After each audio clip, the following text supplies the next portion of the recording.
guys, my name is TheRussianBadger, and allow me to explain to you exactly what happened, because I was just as puzzled as you are right now at the time. Okay, so, wait, let me get this straight.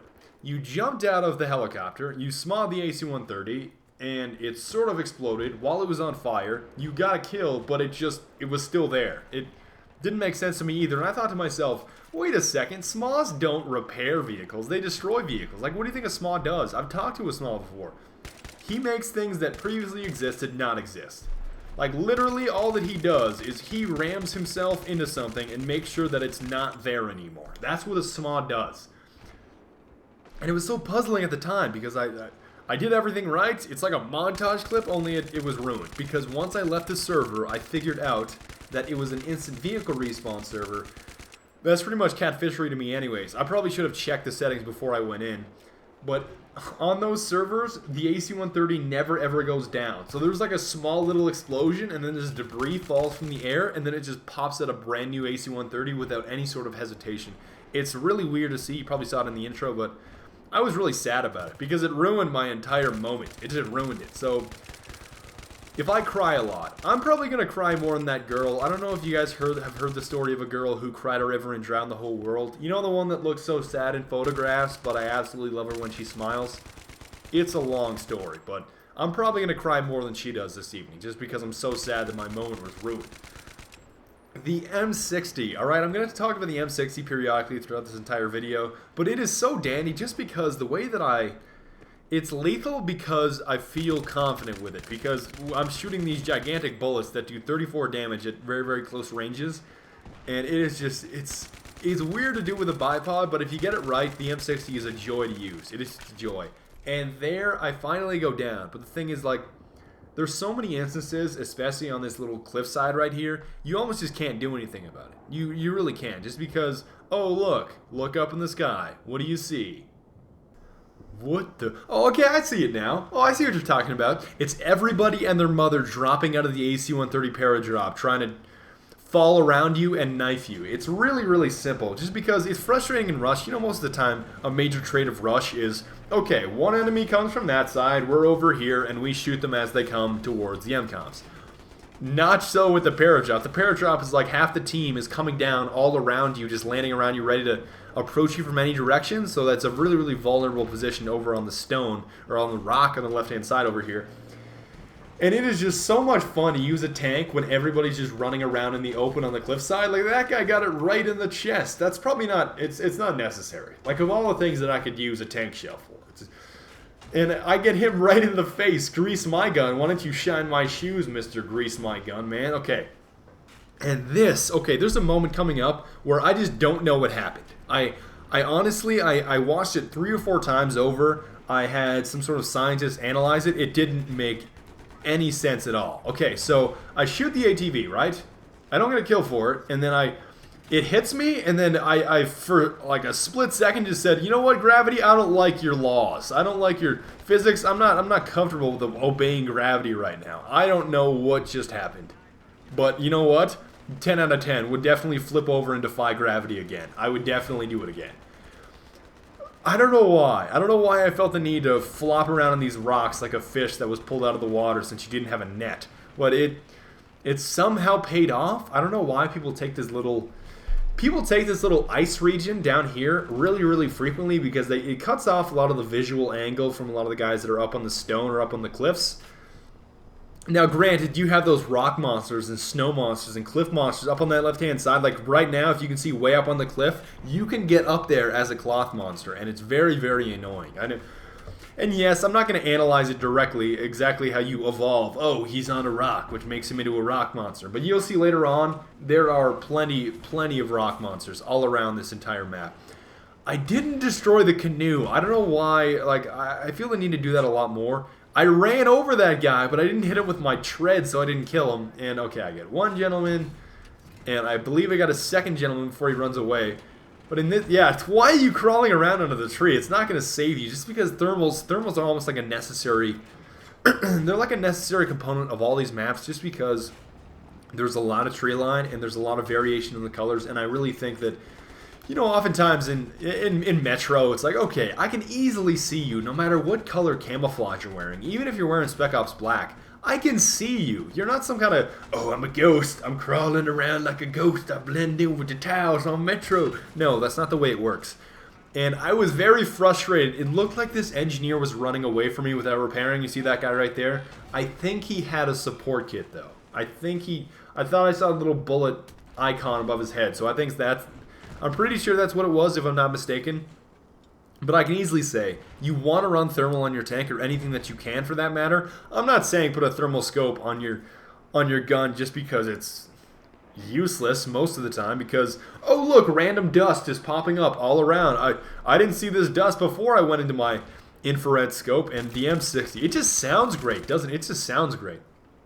But you only have to hit him with a few bullets. I was just going to say, okay, to finish off that point, I know why do you have such bad ADD, Badger? Okay, so you want to run thermal because on these maps, in Armored Kill, the camouflage blends in a lot better with the terrain compared to regular Battlefield, where it's like tiles and city. Like in the city maps of Metro and France, you're not gonna blend in with much, but on these maps you blend in with a lot because that's what your camouflage was built for. That's why you run thermals, and that's the end of the story. The Cloth Monsters, he almost got to the dumpster, and this is another frustrating point. Okay, so I get two guys. Now look, I've got two guys on my right-hand side, and both of them get destroyed by a guy with a Rex. That's just, it's so sad. It's so sad.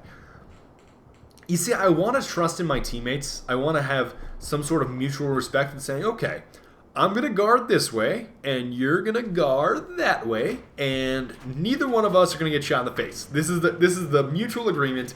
I guard this way, you guard that way, and neither one of us dies, and that's dandy, if you ask me. That's something that we can both agree is a good thing, right? Not dying, probably a good thing. I mean, I don't know about you guys, but I don't enjoy being shot in the face in Battlefield. It's not my favorite thing to do in the world. And all of a sudden, oh look, I'm just going to breach my end of the agreement, and I'm just going to get shot in the face by a guy with a Rex. Oh yeah, my other friend that was helping me guard this side, he also got shot in the face. So it's just frustrating. And that's why you can really never trust your teammates. No matter how good, no matter who's squatting up with you, and no matter what, you just can't trust your teammates. And I'm going to be speeding up just in between the bases because there's like a huge gap, at least in a lot of armored kills, in between the bases, just because, okay, there's like 500 meters between this base and the next base on a lot of the armor kill rush maps, so there's oftentimes a gap in any sort of action in between these bases. And I just wanted to say that defending is obviously a lot more difficult on armored kill just because of the AC-130, gunship. And I don't know how I got that guy right in the face from that distance. I get him again though. I don't know why he keeps trying the cliff rock side. I don't think he really has any other option. And if you take the ice, I'm going to destroy you. I'm a little bit sad. Okay, I can say that I'm a little bit salty about DICE not implementing an ability to break the ice, because there would have been nothing better in the world. Nothing better in the world. Like Carl's running around on top of the ice, and there's the same guy, the Medic 241. It's not going to save you. Thermals always beat your camouflage, because it's not like you can just go chameleon mode.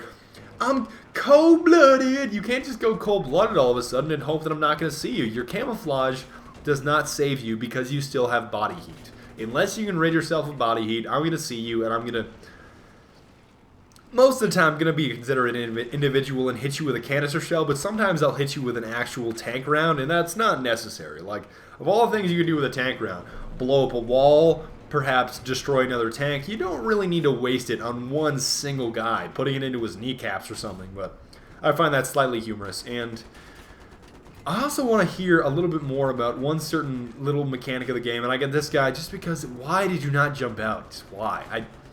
I think a lot of you have really mixed views on that. In terms of, some of you say, go down with the tank because sometimes when you jump out of the tank, they don't destroy it and then they repair it and then they have an extra tank that you don't, that will not respawn for you. I can definitely understand that line of reasoning, but oftentimes you just know he's about to send another round at you. And this is what I'm talking about. Okay, I tried to like park my tank on top of the grenade to try to protect the guys that were defusing, and there's another one.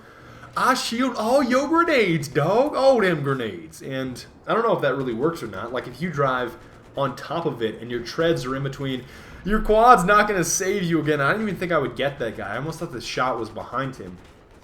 But I just like to know if that's... I don't know if you guys want to myth bust that or not. But I just wanted to see if I have my tank on top of a grenade and you're standing directly next to my tank treads, does it still blow you up? That's something that I'd be interested in. That's what I'm talking about right there. I wish that was a feature. If some Carl was running on the ice and you just shot at his feet, you broke the ice beneath him and he just fell down and froze. I don't know why I would find that so humorous. This seems a little sadistic to find that humorous, but... And the Amtrak. Okay, I thought I could maneuver around the Amtrak, but I guess somebody got out and RPG'd me, and then he hit me even more. You really can't win a battle with the Amtrak with a T90 unless he's missing all of his grenades. But if it's straight up mono-y-mono, we're just going toe-to-toe, the Amtrak will beat you just because it has a lot more health, and the grenades do a significant amount of damage. You just can't compete. You just can't compete, at least in my opinion. From what I've seen, if you go straight up against an Amtrak, it's just too tanky. It's too tanky.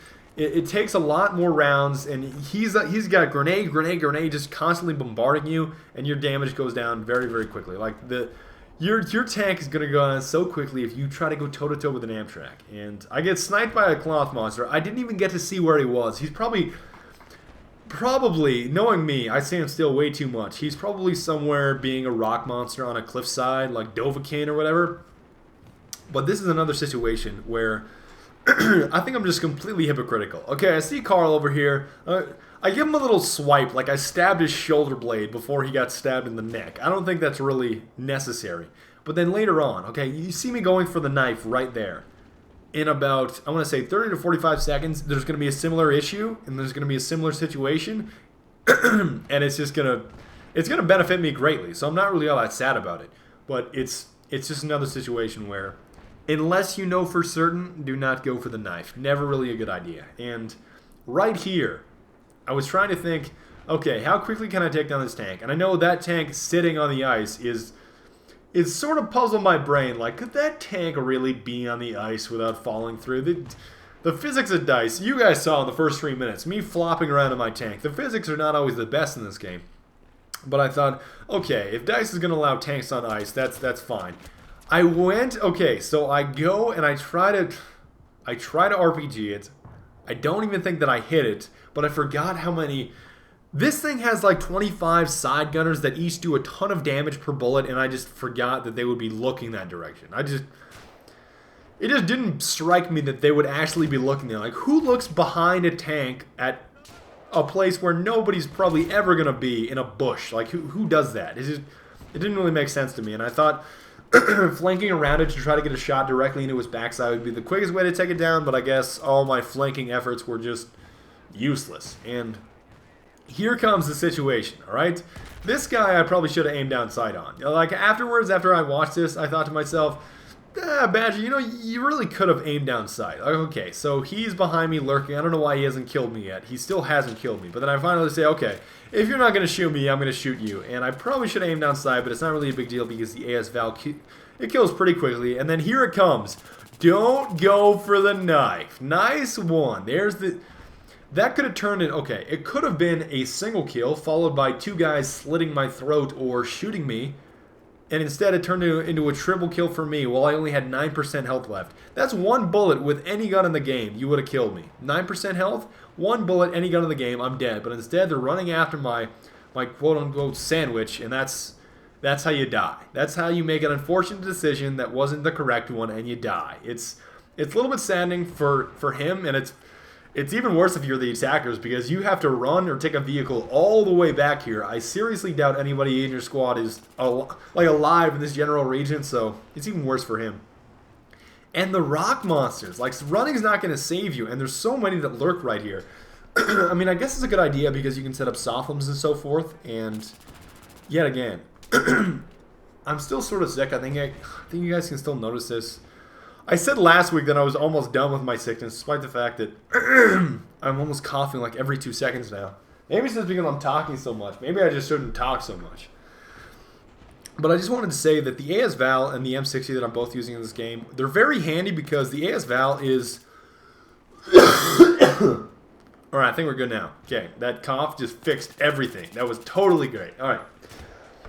So I wanted to say that, I don't know how I didn't get a kill there. But the AS Val is very handy, and oh look, surprise gunship. That's one thing that will definitely happen over and over and over again. And this is very cool. That looked very like Mission Impossible right there, that guy. But the gunship randomly fires around places where you would think that people will be hiding. And I think we all have the same logic.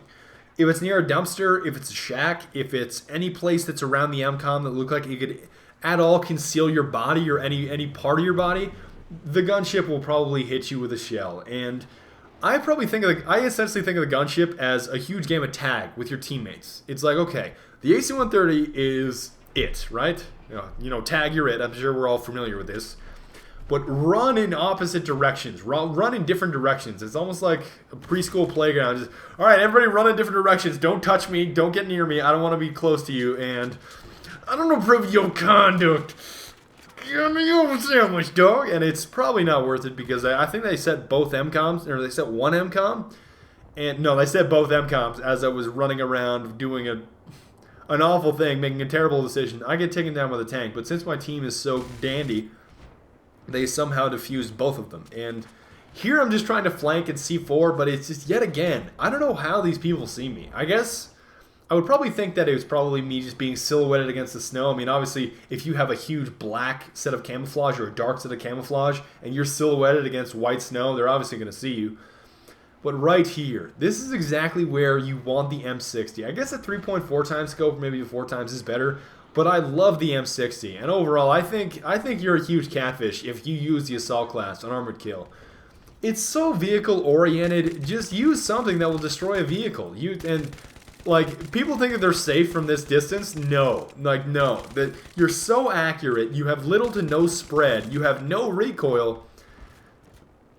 The bipod is so valuable, especially on these mountains and these cliffs. You can fire down, and it's very, very easy to pick off kills if you generally know where the guy's is. Like, if you know where the guy generally is, you can just keep spamming over and over and over, and hit markers will just lead you to victory. Like, just follow the hit markers that you're generally getting. You have a 200-round box. It's not like you're going to run out of ammo. On top of the fact that you can give yourself ammo. It's unlimited ammo forever. It's very redundant. But you see, the recoil is a little bit difficult to manage when you're not bipoded, but still, I can get the job done. It's not like he's going to fire up and kill me. Just because I have the height advantage, I can easily retract my head. If he retracts his head, he doesn't really have a whole lot of cover just because I have the height advantage. And it's there. We saw the AC-130. It's like a game of tag. Everybody running separate directions. So I'm staying over here away, like as far away from my teammates as I can. I don't think the AC-130 saw me, or sometimes, you guys also notice, with the AC-130, sometimes it's just, I can't get the angle. That's what happens so much and so often to me in the AC-130. You know what's on rails, obviously. And that guy, yet again, I think that's the same guy, Spencer W. 6904. I get another guy over here, though. And yet again, just because no spread, little recoil, you got 200 rounds, and it's very, very easy to stay on target. I mean, obviously, if you put the guy down quicker, like I hit Carl in the face there with a headshot, obviously you put him down quicker. But it's just so useful. I think it's more useful than a sniper rifle just because oftentimes with a lot of us with sniper rifles, unless you're playing against a terrible team with so many fatties that are just sitting there like standing still and they're easy headshots over and over and over, most of the time from this distance, and if they're mobile, you're probably going to have to two-shot them, and it's just not as effective as spamming bullets and suppressing him, number one, and you'll easily get the kill. If he's open, and I think of it this way. From these elevated positions, pretty much any place that you can get a kill with a sniper rifle, you can probably get a kill with a bipoded M60 eventually. I'm not saying, and you'll notice oftentimes here, despite the fact that I fast forwarded it, it's just me going back and forth because the AC-130 comes around and then I run away from my teammates and then I go to my own spot and then I go back to my teammates to resupply. It's just over and over again. But most of the time, an M60 can basically do the job of a sniper rifle from the right position on the cliffs. But at the same time, you don't want to sit there and get sniped in the face. So you don't want to stay bipoded for too long. But so that distance, he's got to judge his drop correctly. And if he misses his first shot, obviously you know, okay, there's a cloth monster shooting at me. Maybe I shouldn't stay in this position. That's another situation where even the recoil, like the guy in the globe right here, whatever this is, it looks like Epcot. I don't know if you guys have ever been to Epcot, one of the Disney studios, you know, Space Mountain, all that stuff. It looks like that thing at Epcot for some reason. I don't know why I think that way. But the dandy thing about the M60, even though there's weird recoil and it's really sharp, you only have to hit him with a few bullets because you do so much damage per bullet. Obviously, it's 34 damage per bullet now, so you punch holes in people. It's like this thing hits like a bulldozer. So if okay, let's say you were shot by the M60 and then a few days later you were run over by a bulldozer, you would probably say, yeah, it felt about the same. That's pretty similar if you ask me. And yet again, more clipping sponsored by DICE. That's just so annoying. And the opportunity is ruined. The bush monster has already retracted his head like a groundhog, and I can no longer see him. I think, yeah, I finally pick off his head because he pokes it out, but it's just sort of, it's sort of annoying when you get clipping all over. You know what? Okay, so there's a rock somewhere, and you're firing bullets, and nice flying there, Maverick. You're a real Iceman. Okay, so you're firing at, it looks like clear, it's transparent, but yet you're still hitting something, like there's an actual rock there, even though visually there's not. It's just something that's very annoying, especially when you're bipoded. I mean, like I said, yeah, being bipoded is really dandy because no recoil, no spread, well, very little at least, and you can be laser beam accurate over really, really long distances and pick people off like a sniper rifle, but at the same time, sometimes you can't. Like, you'll set down your bipod and you can't turn a certain direction that you want it to. I think I get this right here. Like, I can't turn a certain direction. Yeah, it might be here. Just because, you guys know what I'm talking about, right? Where you put down your bipod and there's a guy to your right, or he's on a certain angle that's to your right, and you're trying to turn... You're trying to, like, shove your M60 to the right, but it's just jammed. It's kind of annoying to do, but... I mean, most of the time, it's just so, it's like burns my brain juice. Like, why are you doing this, bipod? I just want to shoot this guy in the face. It's very annoying. And I thought, I don't know why I had to parachute there. I don't know how I didn't break my knees. I was actually very surprised that occurred and I didn't break. Badger, how did you not break your knees? You're breaking the laws of physics by denying gravity in your tank. And you're also not breaking bones when you fall massively long distances. And that's where, okay? You see, that tank could have come in and torn us all apart, but we have a ton of support guys all ready to suicide with their C4, and a lot of engineers. That's the key to victory. Now, granted, I'm not going to say this was hard, and right here, I love it. It's like, get out of my face, I'm a shark, I'm an M60, I'm a shark, I don't care, I'm an M60. I don't know why I compare the M60 to the shark. I don't get it. I guess there's some sort of correlation. I guess it's sort of that tone, but I just feel invincible with it. Now look at this. Okay, I get this guy. At long last, a friendship has been brought to an end by kung fu treachery. How did he get there? He ran past two of my teammates, like thread the needle, it's good, field goal, directly between them, stabbed me in the chest, like, oh god. I don't know how that happened. I mean, obviously the joke's on him because I got revived instantly. He gets literally nothing for it. He's no closer to the MCOM. He didn't kill any teammates to help other teammates move forward. He didn't kill any of my teammates to help his teammates move forward. He really gained nothing from it, so I'm not even slightly salty. Like, if you're going to ask me, I'm mad. I am not even slightly mad. And I know you're probably going to counter, Badger, you are so goddamn mad right now. I am not even slightly mad. I have a tuna melt sitting on my counter right now that I probably should be eating. It might be getting cold, but you can't have a tuna melt sitting on your counter waiting for you and be mad about it. And I won't that quad. Okay, so I got the quad, which is the best battlefield vehicle, okay? There's no better vehicle in any Battlefield game ever. Bad Company 2 was so dandy with it. Bad Company 2 had the best quads, but okay. So I just said, there's a few tickets left. Let's see how many people we can kill. So I put 1 and 2 and 2 and... No, that's... Wait, I counted incorrectly. I know you Germans about to jump on me. 0, 1, 2, 3, 4. 4? I think I put 4 on. And I said, okay, Mr. Amtrak, let's duel, bro. And... Oosh, there's the triple kill and the destruction of the Amtrak. That's the bigger deal, right? The destruction of the Amtrak is bigger than a triple kill. The Amtrak is such a huge influence on the battlefield, and the game basically said, stop it, Badger. Stop killing so many people. We've had enough killing now. Let's just end the game. Just somebody put him to an end. There you go. And I was just going to say, getting a triple kill is not significant, but getting a triple kill with an Amtrak is significant because you guys know an Amtrak is a huge brick that just sits there, and it just ushers the entire team. It's just a big brick that you shove towards the MCOM. Everybody jumps out, plays a game of tag, and arms the MCOM. That's why it's so dangerous. So if you can destroy an Amtrak while getting a triple kill, I mean, obviously just the destruction of the Amtrak is a bigger deal than the triple kill, but it is very, very wonderful. So I want to thank you guys very much for watching. I know I'm really late. I'm doing this Saturday afternoon at like 4:30, so I'm extremely late. You're probably going to say that I died, rest in peace, Badger, or those of you that really like to joke around with the other people, rest in peace, R.I.P. in peace. It's really quite humorous, but I will see you guys next time. Auf Wiedersehen und bis bald. And I just wanted to say, this game was so much fun. It's so much fun. Like, using things that I'm really not supposed to. I hate seeing, oh, M416, M16 over and over and over. And I love using things that people usually don't, like the ASV and the M60. It's just like, rufen Sie die Polizei. I use what I want. I use what I want, bro. Call the police. I use what I want. And the M60 is extremely fun to use, especially with a bipod. So I've already said it once, but I'm going to say it another time. I will see you guys next time. It sounds stale now. I sound salty and stale. Okay, I'm just going to say it one way. One word to conclude it. It's almost like Fallout. I don't know if you guys remember this from Fallout. The one guy in New Vegas. Okay. Later.